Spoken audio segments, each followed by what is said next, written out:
Good morning and welcome to 3 Minutes of Truth.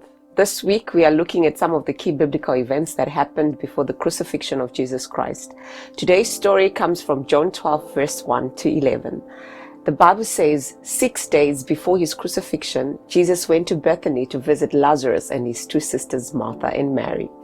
Just in case you don't know who Lazarus is, he is the one that Jesus raised from the dead, and from that story it is clear that Jesus had a very good relationship with his family.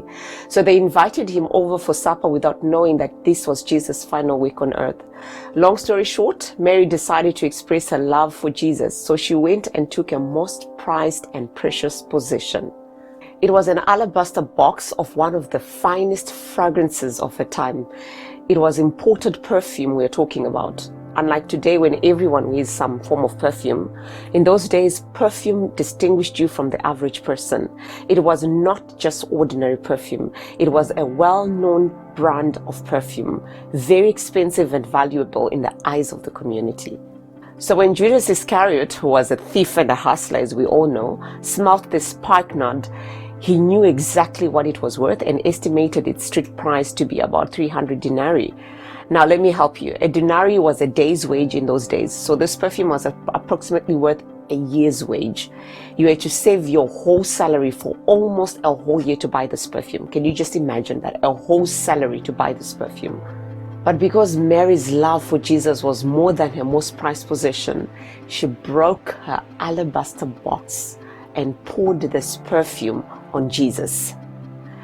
Judas and all the other disciples were shocked. I mean, who wouldn't be shocked? And they asked, why this waste? This perfume could have been sold and the money could have been given to the poor. So, has somebody ever asked you why you're wasting your time and resources on Jesus? Why are you so invested in this relationship? If so, what was your answer?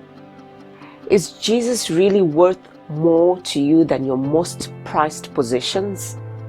So as you prepare yourself for Easter, I want you to ask yourself these questions. What is your most prized and precious possession? Whatever that is, would you give it up for Jesus? Mary knew that Jesus was the pearl of great price. She was willing to give up her most prized possession for him. What is Jesus worth to you? I'm ready, and this is 3 Minutes of Truth.